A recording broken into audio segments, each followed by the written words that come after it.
लेके ये पता नहीं वो वीडियो सही है कि नहीं है, जिसने मन से गाली दिया और उसको पकड़ लिया गया है। एसआईआर के मुद्दे को अगर नॉलेज नहीं है, जानकारी नहीं है, अगर आप अपडेटेड नहीं है तो मैं आपको अपडेट कर दे रहा हूं महागठबंधन उसको पकड़ लिया गया है। लेकिन क्या इस बात से सर एक सेकंड बादशाह जी, ऐसी चीजों को लेके आप उसको जो है प्रोपेगेंडा 2 दिन से बादशाह जी उसके अंदर बादशाह जी आप लोग गाली दें, लोग बात ना करें, आप लोग गाली दें और लोग बात ना करें, आप ये चाहते हैं। मैं ये पूछ रहा हूं आपसे बादशाह आलम जी कि उसको पुलिस ने पकड़ लिया है, लेकिन ये बताइए कि पुलिस ने उसको पकड़ लिया, इससे क्या कांग्रेस के और विपक्ष के दाग धुल जाएंगे? भाई सरकार तो आपकी वहां है, अगर कोई इस तरह से आदमी प्रधानमंत्री के ऊपर उंगली उठा रहा है तो सर मंच तो आप लोगों का था ना, वहां की सरकार देगी। बादशाह जी मंच तो आप लोगों का था ना, आप लोग अपने मंच से क्या करवा रहे हैं, इसकी जिम्मेदार वहां की पुलिस नहीं हो सकती ना। राहुल गांधी अगर मंच पर खड़े होकर तू तड़क करते हैं तो उसके लिए वहां की सरकार और वहां की पुलिस जिम्मेदार नहीं हो सकती ना बादशाह आलम जी। पूरी दुनिया देख रही है, वो हमारी मंच से जो हो रहा है वो नॉर्थ से साउथ तक देखा जा रहा है कि वोट छोड़ गद्दी छोड़, और जिस तरह से पब्लिक हमारे साथ भारतीय जनता पार्टी के लोग वहां से ध्यान भटकाने के लिए इस तरह के मुद्दे खड़े कर रहे हैं। और गाली देने वाला कोई हमारे विपक्ष पार्टी में ऐसा आदमी नहीं है, गाली देने वाला काम ये भाजपा के लोगों का है।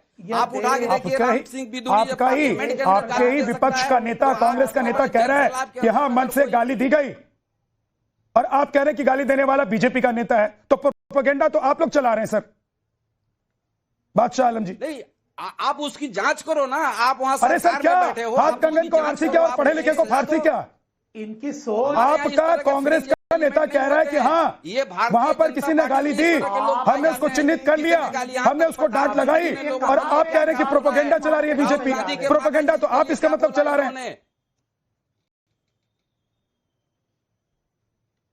अरे विद्यानाथ जी आप भी एफआईआर दर्ज करो ना उस वीडियो के ऊपर, आप क्यों पीछे हट रहे हो? आप एफआईआर क्यों नहीं दर्ज कर रहे हैं कि आपके मन से किसी बीजेपी वाले ने प्रधानमंत्री को गाली दे दी? आप क्यों नहीं एफआईआर दर्ज कर रहे हैं कि आप लोगों के मन से बीजेपी वालों ने प्रधानमंत्री को गाली दे दी, आपके मंच को खराब किया, आपकी पार्टी को बदनाम किया? पार्टी भारतीय जनता पार्टी है ना, कांग्रेस गालीबाज है ना। सर मैं कह रहा हूं, आप कह रहे हैं कि मैं एफआईआर करवा दूं, एफआईआर आप लोग क्यों नहीं करवा रहे हैं? अगर आप लोगों को लग रहा है कि बीजेपी का कोई आदमी चढ़ गया मंच पर और मंच से उसने आरजेडी को, कांग्रेस को और पूरे विपक्ष को बदनाम करने की कोशिश की है, और मीडिया के लोग भी घबराए हुए हैं। सर घबरा तो आप लोग रहे ना, आप लोगों की घबराहट दिखाई दे रही है, इस तरह के जो है आप जो है आप लोगों की घबराहट दिखाई दे रही है। बादशाह जी दिक्कत ये होती है, और अब तो मुझे लग रहा है कि आप लोगों की परंपरा हो गई है कि पैनल में अगर कड़वे सवाल पूछ लिए जाए तो आप लोग तू तड़ाक और गाली गलौज पर उतर आते हैं। मैं आपसे नहीं कह रहा हूं, लेकिन बहुत सारे ऐसे पैनलिस्ट आते हैं आप लोगों की तरफ से, विपक्षी पार्टियों की तरफ से, जो तू तड़ाक और गाली गलौज पर उतर जाते हैं। लेकिन ममता काले जी,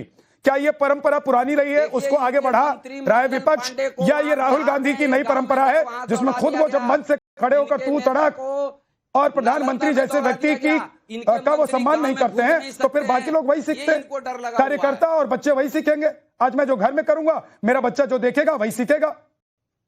बिल्कुल धन्यवाद विद्यानाथ जी, और निवेदन करूंगी कि मेरे बीच में कोई ना बोले क्योंकि मैं बड़े पेशेंटली सबको सुन रही थी। हम सब जब पैदा होते हैं तो हमारी जो प्रथम पाठशाला होती है वो हमारा घर होता है, और हमारी जो प्रथम गुरु होती है वो हमारी माँ होती है, और हमारी जो सभ्यता होती है वो हमारी फैमिली बैकग्राउंड का परिचायक होती है। और भारतवर्ष पूरे विश्व के अंदर अपनी सभ्यता और संस्कृति के लिए जाना जाता है। जो हम प्रणाम और नमस्ते करते हैं ना, वो भी हमारी सभ्यता का द्योतक है। लेकिन मुझे ऐसा लगता है कि जो इस देश के इस वक्त लीडर ऑफ ऑपोजिशन है मिस्टर राहुल गांधी, उनका सभ्यता, संस्कृति, सम्मान, इन सब चीजों से कोई लेना देना नहीं है, क्योंकि वो अपना जिस प्रकार का इमेज पूरे विश्व को दिखा रहे हैं, उससे एक बात तो स्पष्ट हो गई है कि उनको भारत की सभ्यता से कोई लेना देना नहीं है। मे बी वो शायद इटली की कोई सभ्यता यहां पर चला रहे होंगे, मैं पूरे इटली राष्ट्र की बात नहीं कर रही हूं यहां पर, लेकिन शायद वहां पर किसी ने उनको कुछ सिखाया होगा, शायद, मैं नहीं जानती इस बात को। क्योंकि जिस प्रकार से एक स्वर्गीय माता जी के बारे में और देश के आदरणीय प्रधानमंत्री की माता जी के बारे में जिस प्रकार की गालियां दी गई विद्यानाथ झा, ये मतलब बहुत शर्म की बात है, ये बड़े दुख की बात है। आप सोचिए, एक मां जिन्होंने बड़ी हम्बल तरीके से अपने सुपुत्र को संस्कार दिए, अपने बेटे को इतने संस्कार दिए कि आज वो मां भारती की सेवा कर रहे हैं, उनके बारे में इस प्रकार की गाली बकी जा रही है।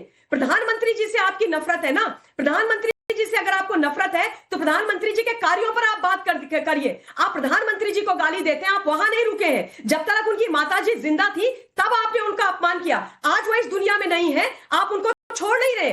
आप मंच में एक व्यक्ति को बुलाते हैं, अपने कार्यकर्ता को बुलाते हैं, और मैं क्यों ना ये बात मानूं कि उनको ये बकायदा उस लड़के को ये ब्रीफिंग दी गई थी कि जाओ जाओ और पूजनीय माताजी जो इस दुनिया में नहीं है उनको गाली बको। क्यों?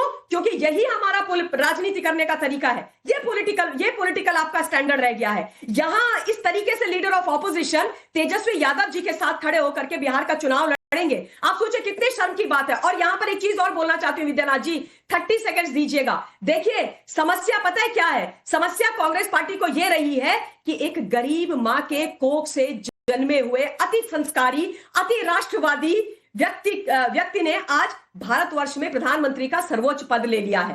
क्योंकि मणिशंकर अय्यर जी ने बोला था ना कि चाय बेचने वाले का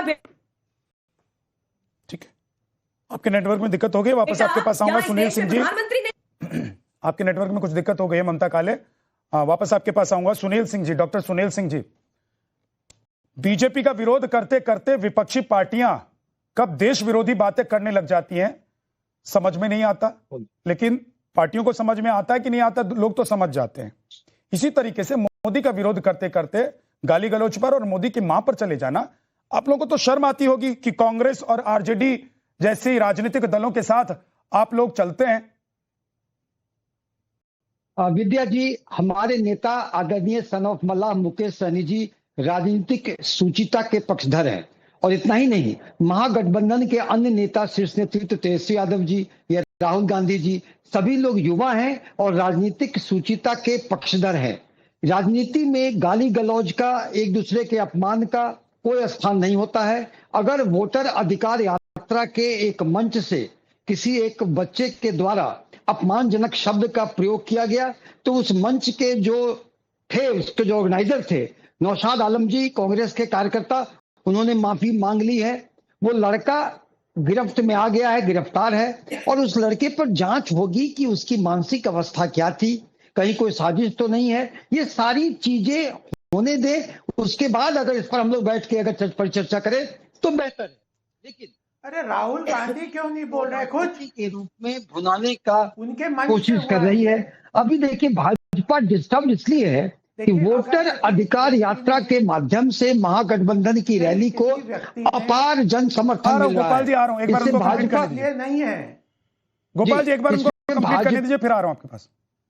इस पर भाजपा बौखला गई है। अगर ये नहीं होता तो अमित शाह जी आनंद फानंद में ऐसे शब्दों का प्रयोग करते, जितना गाली दोगे उतना कमल खिलेगा। दोनों में कोई संबंध है क्या?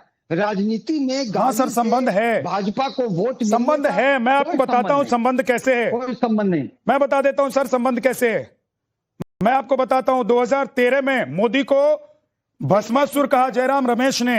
14 में मोदी पीएम नहीं बन सकते क्योंकि वो चाय वाले हैं। मणिशंकर अय्यर ने कहा नरेंद्र मोदी की बोटी बोटी कर दी जाएगी। इमरान मसूद ने 2014 में कहा प्रधानमंत्री मोदी नीच इंसान है, ये मणिशंकर अय्यर ने 2017 में कहा। चौकीदार चोर है, राहुल गांधी ने 2019 में कहा। 2025 में खड़े हैं, अभी आप लोगों को लग रहा है कि गाली देंगे और कमल नहीं खिलेगा। देखिए, अगर हमारे मोदी जी के प्रधानमंत्री पद बनने का एकमात्र कारण अगर गाली खाना है तो मुझे बड़ा दुख है। प्रधानमंत्री में अनेक गुण होंगे जिसे कारण वो प्रधानमंत्री बने हैं। एक गाली खाने की चीज को, एक महज संजोग को इतना ग्लैमराइज करने की जरूरत नहीं है। लेकिन सुनील सिंह जी,